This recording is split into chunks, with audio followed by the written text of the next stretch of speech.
Fake HOA police tried to arrest Methy, got arrested instead when I flashed my FBI badge. The air was thick with tension that humid July evening when I stepped out of my car in front of my modest townhouse. I'd barely set foot on the sidewalk when a shrill voice pierced the quiet. "You're in violation," it screeched. There she was, Hoa Karen, as the neighborhood called her, striding toward me like a queen about to exile a peasant. Her designer heels clicked menacingly, her diamond-encrusted sunglasses glinting even in the fading light. She clutched a clipboard, waving it like a scepter, flanked by two men in ill-fitting security uniforms who called themselves the HOA police. Violation? For what? My mailbox was a shade too blue, apparently, and my roses were unapproved. I almost laughed, but the venom in her eyes told me this wasn't a joke. She wanted me gone out of her perfect neighborhood. HOA Karen wasn't just the HOA president. She was a self-appointed dictator. For months, she terrorized our small community, slapping fines on anyone who dared defy her vision of suburban perfection. Wrong shade of curtains? Fine. Kids' bikes left out? Fine. She'd even tried to ban Mrs. Carter's therapy dog, claiming it lowered property values. But this time, she'd picked the wrong target. Me. I wasn't just some quiet tenant. I was an FBI agent, working undercover to blend into this sleepy suburb while tracking a local fraud ring. An HOA Karen? She was about to step into a trap of her own making. I stood my ground as she thrust her clipboard in my face, listing my crimes. Her so-called HOA police loomed closer, one of them reaching for what looked like zip ties. "We're authorized to detain you until you comply," she snapped, her lips curling into a smug grin. The audacity was staggering. Authorized? By whom? I asked for proof, but she just scoffed, tossing her perfectly styled hair. "I'm the authority here," she declared.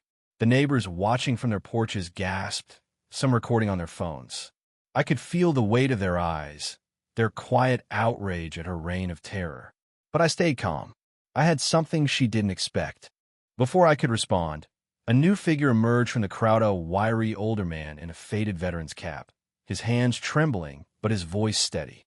It was Mr. Nguyen, the quiet gardener who'd been fined for planting non-regulation tulips. "She's lying," he shouted, holding up a crumpled letter. "This isn't even a real HOA. She forged the charter." A murmur rippled through the crowd, a twist no one saw coming.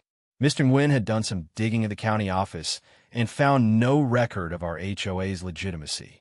HOA Karen's face twitched, but she doubled down, screaming that he was a liar and a disgrace to the community. The crowd's mood shifted. Her spell was breaking. I seized the moment. "Let's talk about real authority," I said, pulling my FBI badge from my jacket. The gold shield caught the last rays of sunlight, and HOA Karen's smug grin vanished. Her police froze, their cheap badges suddenly looking like toys. I explained, loudly enough for the crowd to hear, that I'd been investigating fraud in the area, specifically someone extorting residents under the guise of a fake HOA. Her clipboard slipped from her hands, papers scattering on the pavement. The neighbors' whispers grew into a chorus of disbelief. She'd been scamming us all, pocketing thousands in fines while threatening evictions. The confrontation escalated fast.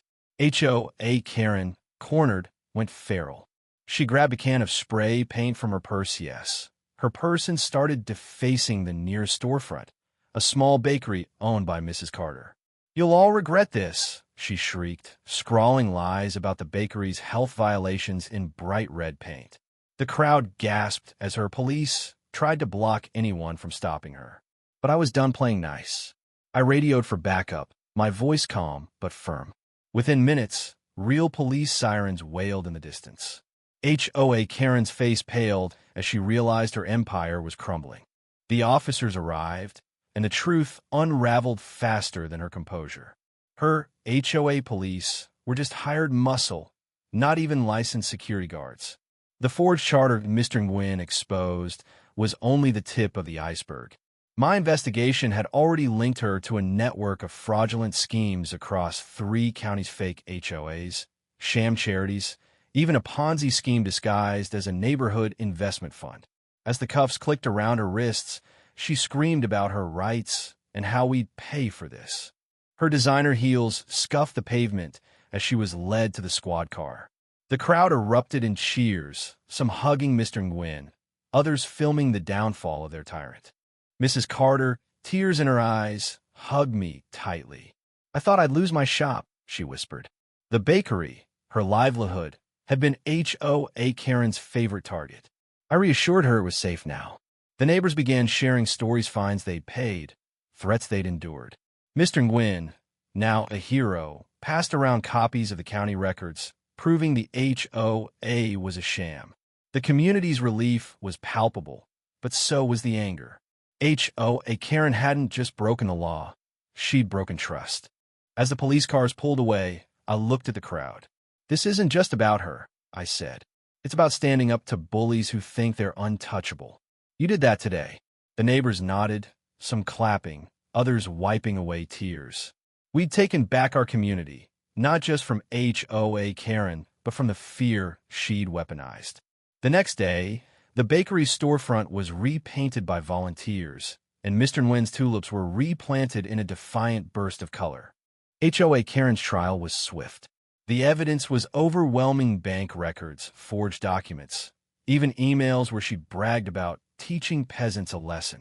She was sentenced to 7 years for fraud and extortion, her designer wardrobe replaced by a prison jumpsuit. The neighborhood threw a block party to celebrate, with Mrs. Carter's fresh pastries as the centerpiece. I kept my badge in my pocket that day, blending in as just another neighbor. But the victory wasn't mine alone. It belonged to everyone who dared to question her, especially Mr. Nguyen, whose quiet courage had sparked the rebellion. Looking back, I wonder what drives someone like HOA Karen. Was it greed, arrogance, or just a need to control? Maybe it's all three. But her downfall proved one thing: no one is above the truth. If you've ever faced a bully like her, someone who twists rules to wield power, what would you do? Share your thoughts. Where do you draw the line between right and wrong?